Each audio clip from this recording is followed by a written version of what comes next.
وسلم اللہ تبارک و تعالیٰ کا لاکھ لاکھ شکر احسان ہے کہ ہم تمامی لوگوں نے اس پاکیزہ محفل میں اللہ اس کے رسول کی بات کو سماعت کرنے کے لیے ہم تمامی لوگ حاضر ہوئے اور ایک ہمارے گاؤں سے جانے والے اس روضے رسول کو دیکھنے کے لیے جا رہے ہیں جس روضے رسول کا ہم اور آپ تصور کرتے ہوئے کہ کاش پروردگار عالم نے ہمیں دولت سے مالا مال کرتا، دولت عطا کرتا تو میں بھی جو ہے اس خانے خدا اور روضے رسول کی زیارت کرتے۔ اے میرے ملت کے نوجوانوں، میرے بزرگوں، دوستوں، ہر ایک انسان کے پاس یہ خواہش ہوتی ہے کہ کاش ہم روضے رسول کی زیارت کر لیتے ہیں، ہم اور آپ خواجہ اجمیری کے دربار عالیہ میں جاتے ہیں،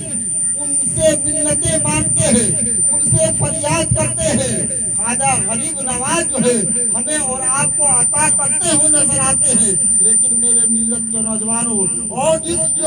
خواجہ کو جو ہے میرے آقا صلی اللہ تعالیٰ علیہ وسلم نے جو ہے دنیا میں جو ہے ہندوستان میں بھیجا، اور ہندوستان میں بھیجنے کے بعد جو ہے کہا جو ہے اے خواجہ غریب نواز، تم ہندوستان میں جا کر جو ہے اسلام پھیلاؤ، اسلام کا بول بالا کرو۔ خواجہ اجمیری نے آ کر جو ہے اسلام کا بول بالا کر دیا، اسلام کے پرچم کو لہرا دیا، اور جو ہے ہمارے اور آپ کے زبان پر جو ہے کلمہ طیبہ جاری ہو گیا۔ میرے ملت کے نوجوانوں، میرے بزرگوں، دوستوں، یہ میرے آقا صلی اللہ تعالیٰ علیہ وسلم کا کرم ہے کہ خواجہ اجمیری کے صدقے طفیل میں جو ہے ہم تک اسلام جو ہے پہنچا۔ اے میرے ملت کے نوجوانوں، میرے بزرگوں، دوستوں، جو ہے جناب شریف الدین صاحب جو ہے اپنے گاؤں کو چھوڑ کر جو ہے روضے رسول کی زیارت کرنے کے لیے جا رہے ہیں۔ انہوں نے بہت دنوں سے تمنا کی ہوگی، انہوں نے بہت دنوں سے چاہا ہوگا، اپنے بھائیوں کو بلایا، اپنے دوستوں احباب کو بلایا، اس لیے بلایا کہ ہم دنیا میں رہ کر جو ہے بہت سے گناہیں کیے ہوں گے، دنیا میں ایک دوسرے کے ساتھ جو ہے ہم کلامی ہوئی ہوگی، ایک دوسرے کے ساتھ برائی ہوئی ہوگی، اور جو ہے محفل عید میلاد رسول میں بلا کر جو ہے اپنے مکان میں بلا کر جو ہے انہوں نے یہ تصور کیا، انہوں نے یہ گمان کیا جو ہے میں نے دنیا میں رہ کر بہت سے گناہیں کیے، میں نے دنیا میں رہ کر جو ہے بہت سے ظلم و ستم کیا ہوگا، لیکن آج جو ہے میں روضے رسول کی زیارت کرنے کے لیے جا رہے، خانے خدا کی زیارت کرنے کے لیے جا رہے ہیں، اپنے بھائیوں سے، اپنے دوستوں سے، اپنے احبابوں سے جو ہے اپنے گناہوں کی جو ہے معافی کرانے کا، اپنے گناہوں کی معافی جو ہے مانگ رہے ہیں۔ اے دنیا والوں، اے میرے بھائیوں، اے میرے پڑوسیوں، اے ہمارے گاؤں والوں، اے ہمارے رشتہ داروں، ہم سے جو بھی گناہیں ہو گئی ہے میں تم سے معافی مانگ رہا ہوں۔ کہ بلکہ پروردگار عالم ارشاد فرماتا ہے کہ جب تک بندہ گناہ معاف نہیں کرتا ہے اس وقت تو خداوند قدوس بھی معاف نہیں کرتا۔ تو اگر کسی کے دل میں کسی طرح کی بات ہوئی ہو تو آپ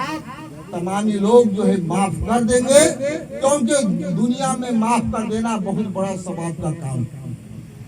اللہ کے پیارے رسول صلی اللہ تعالیٰ علیہ وسلم کی بارگاہ عالی میں ایک صحابی رسول جسے سیدنا ابو طلحہ کے نام سے جانا اور پہچانا جاتا ہے، سیدنا ابو طلحہ رضی اللہ تعالیٰ عنہ میرے آقا صلی اللہ تعالیٰ علیہ وسلم کی بارگاہ عالی میں آئے اور عرض کی، یا رسول اللہ صلی اللہ تعالیٰ علیہ وسلم، میں چاہتا ہوں کہ آپ ہماری دعوت کو قبول فرما لیں، آپ ہمارے غریب خانے پر تشریف لائیں۔ میرے آقا صلی اللہ تعالیٰ علیہ وسلم نے فرمایا،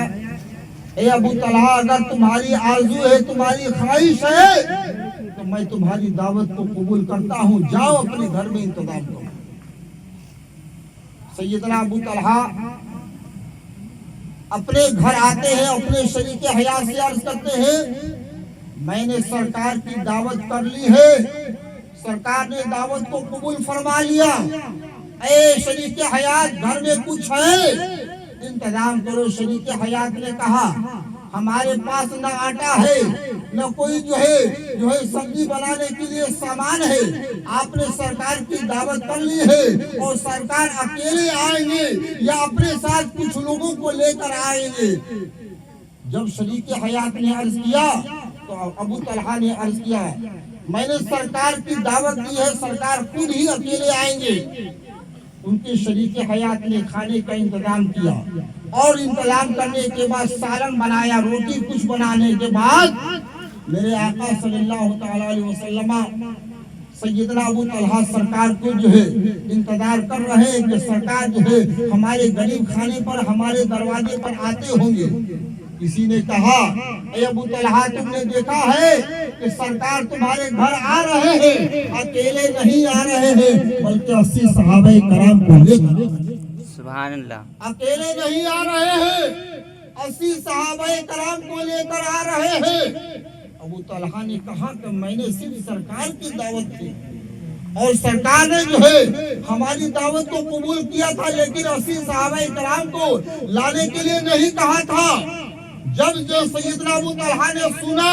اور سننے کے بعد جو ہے اپنے شریک حیات کے پاس جاتے ہیں اور عرض کرتے ہیں کہ سرکار دو عالم صلی اللہ تعالی علیہ وسلم جو ہے اکیلے نہیں آ رہے ہیں بلکہ 80 صحابہ کرام کو لے کر آ رہے ہیں. ابو طلحہ جو ہے کچھ دیر کے لیے سوچنے پر مجبور ہو گئے جاتے ہیں. ابو طلحہ جو ہے جب مجبور ہو جاتے ہیں تو ان کے شریک حیات عرض کرتی ہے, ان کی بیوی عرض کرتی ہے اے میرے سرکار جو ہے آپ کو گھبرانے کی ضرورت نہیں ہے, آپ کو سوچنے کی ضرورت نہیں ہے, آپ نے صرف سرکار کو دعوت دیا تھا اور سرکار جو ہے اپنے 80 صحابہ کرام کو لے کر آ رہے ہیں. جو لے کر آتا ہے وہ خود ہی کھلاتا ہے. بے شک سبحان اللہ. جو لے کر آتا ہے وہ خود ہی کھلاتا ہے. میرے آقا صلی اللہ تعالی علیہ وسلم تو جو ہے اپنے ساتھ 80 صحابہ کرام کو لے کر آ گئے اور آنے کے بعد جو ہے سیدنا ابو طلحہ رضی اللہ تعالیٰ عنہ